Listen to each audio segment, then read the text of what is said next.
Ya nos acompaña Alfonso Goitia y estaremos hablando acerca de los tanques de pensamiento de la derecha entre la desinformación y la realidad que vivimos acá en nuestro país. Alfonso, buenas noches. Esto es así, hay medios de comunicación, hay tanques de pensamiento, hay instituciones incluso privadas, de la empresa privada, afines a un pensamiento conservador derechista.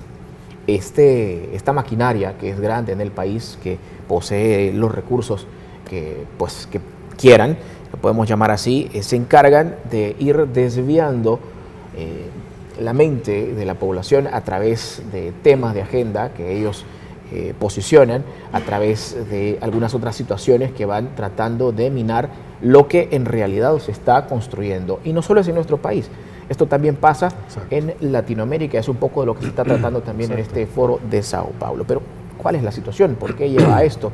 ¿Cuál es, digamos, lo que está escondido detrás de esto que ellos presentan?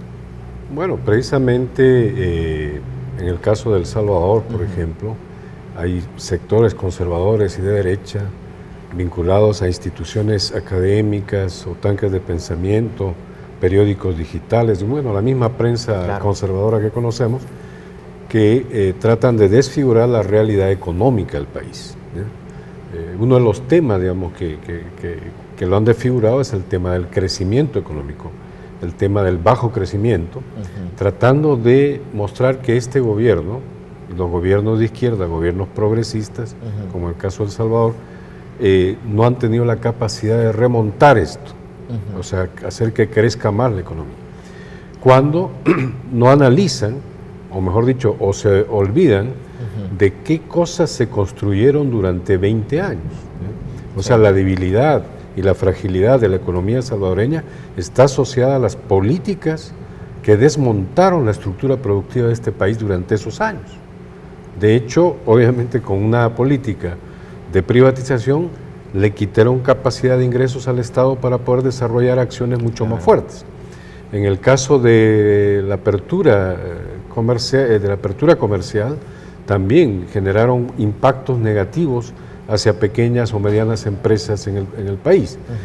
Por otro lado, también, en el caso de la agricultura, por ejemplo, ese ejemplo le iba a tocar. Ellos abandonaron la agricultura pensando que todo lo que se producía en la agricultura era más fácil importar de Estados Unidos o de otros países del mundo. Y no se ensuciaban las manos, era más fácil importar, ganarle un poco y ya, ¿verdad? Exactamente. Entonces, tú ves, hay factores reales, ¿no?, de políticas que se implementaron a lo largo de esos años, privatizaciones, desregulaciones, dolarización, etcétera, que le quitaron capacidad y competitividad a la economía del país, a los productores en el país.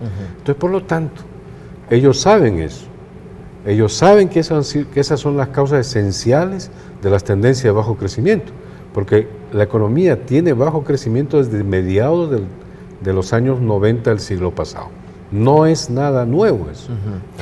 Alfonso, respecto a esto, ayer escuchaba declaraciones de uno de los economistas que están agremiados a FUSADES, y él hablaba del poco crecimiento económico, precisamente lo que estamos tratando en este momento, y decía que había que hacer una diferencia entre cantidad y porcentaje de crecimiento, y hacía una comparación un poco esencial. Decía, bueno, si crecimos de 0 a 1, eso no quiere decir que es un gran crecimiento, pero sí refleja un porcentaje del 100%. ¿Qué le podemos, o qué le puede usted más bien de contestar a este funcionario en el que hace relación a que no ha habido un crecimiento importante, desvirtuando los esfuerzos que se han hecho por el crecimiento económico? No, mira, de hecho, en estos 7 años, solo el hecho de que la economía haya logrado en el primer año después de la crisis empezar a crecer y enfrentar de mejor manera esa crisis económica internacional, eso ya es, hay que reconocer ese esfuerzo, un esfuerzo de nuevo tipo de políticas, de nuevo tipo de acciones que se hicieron desde el Estado, que permitieron mover la economía. Y hemos llegado, digamos, a este punto donde la economía ya está definida, que el año pasado creció a 2.5%.